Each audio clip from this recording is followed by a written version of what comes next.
you know, we're doing this thing. I've been doing these things about forging for this.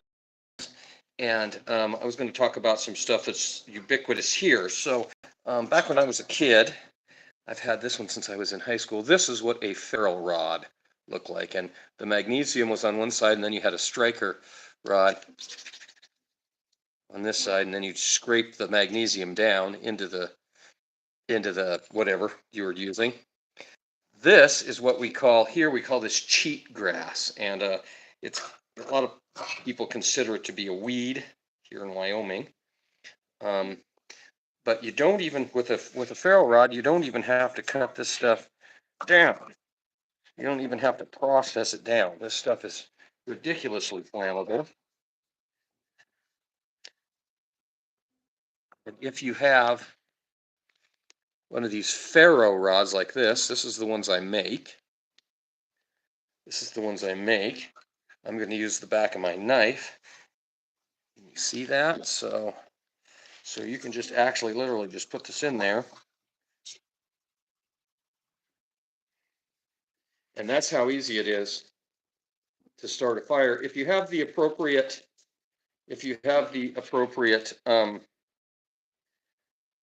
fuel. Now, not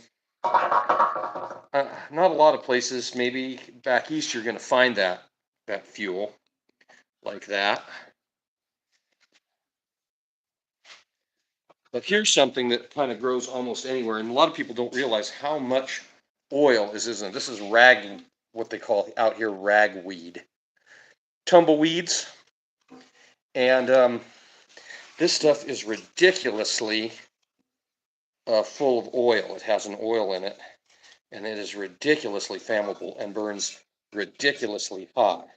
So the trick is to find some that's dry, because it does retain moisture. But so what I'm doing here is I'm just stripping the stems of the fines off of this, like this. It's got these, and of course you can find these everywhere. I'm sure these grow probably all over the United States, almost. Maybe not down south, like in Georgia, but certainly Texas, California. This stuff grows everywhere, and it actually blows up. It'll blow up right against your house. It's around where you don't want it, because this time of year they dry out. The stem drops off. You can see there, it dries out, and they bust loose, and then they just tumble down the road. Okay, so here's my ferro rod. Some of this. This is like I said, I make these. That's a little piece of deer horn on there. Just put that in there like that. Let's test it.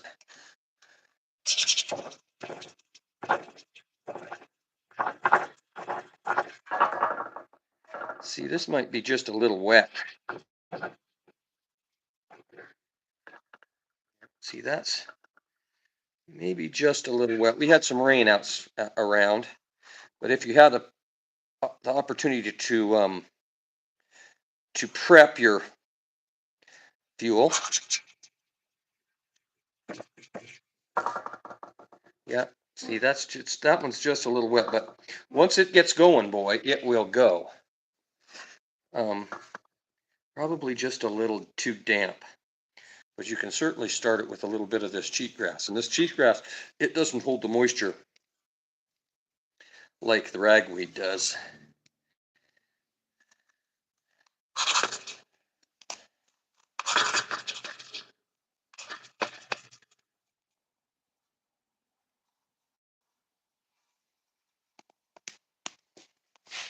Yeah.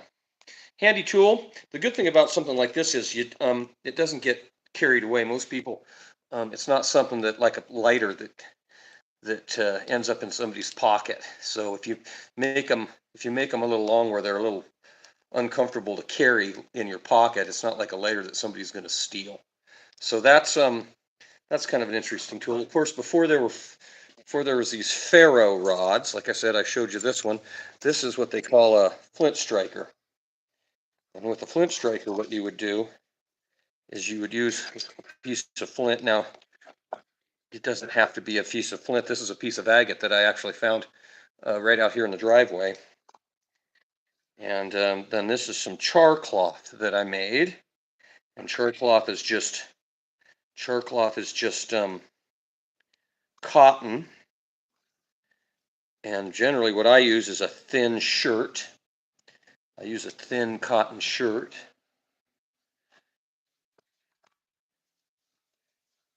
And I'm going to hold that down in the palm of my hand. I don't have a ton of this char cloth left. I've been doing this demonstration for a bunch of people that have been coming into the shop.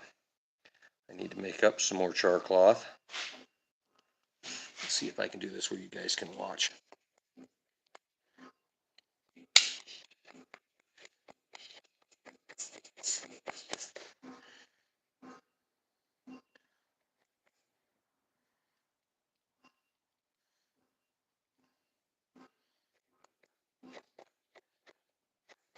There we go. And as you can see, we've got a little ember there. Well, with that ember, maybe if we get appropriate fuel,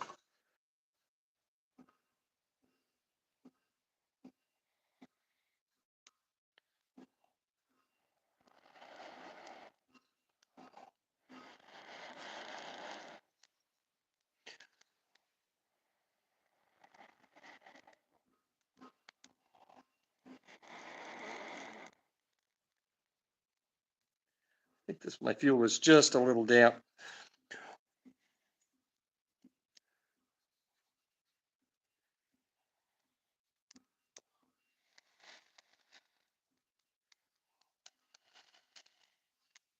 Yeah, you can see that it would go if we had some dry fuel, but that's traditionally what like a mountain man thing. That's what the mountain man would use. This is the retort that I made. That's just a tin can with a seal that will seal up pretty good. I put one hole in the top of it. You put your cotton in there.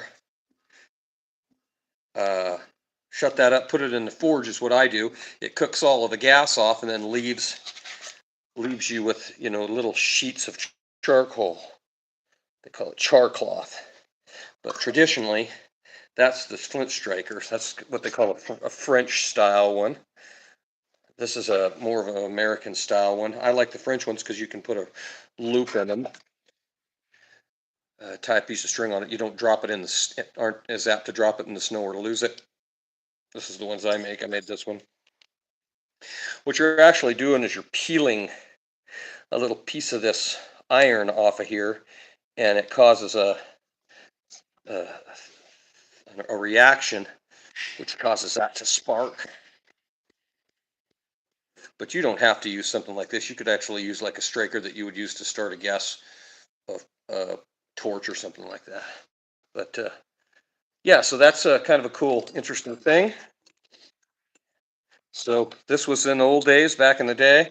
When I was a kid, this is what we had for ferro rods. This one is at least 30 years old.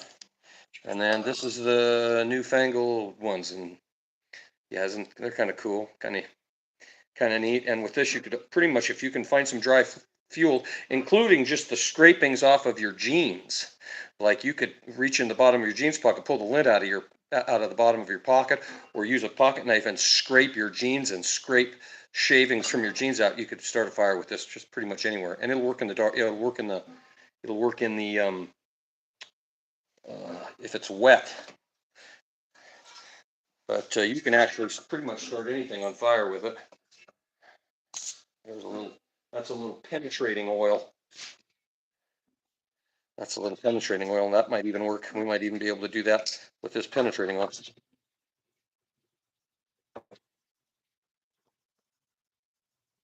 Get it hot enough to start.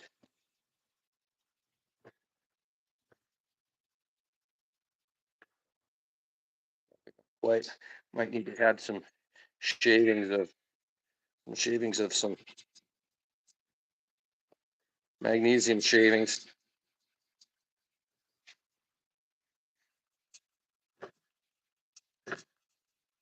I'm using the back of that knife and I'm just shaving off some magnesium using the ferro rod.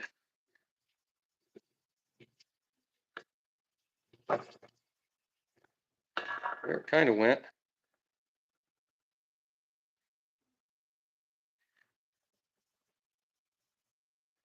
Anyway, one of those things that if you're putting out a bug out bag, or you're getting some tools gathered up for the apocalypse times, or changes in whatever is coming here into our world, might be a good thing to have. Get a hot and headed always where you're safe. If you like the content, please subscribe to the channel. And Cody Iron Works is the Etsy store. You can just Google it. Thanks, everybody.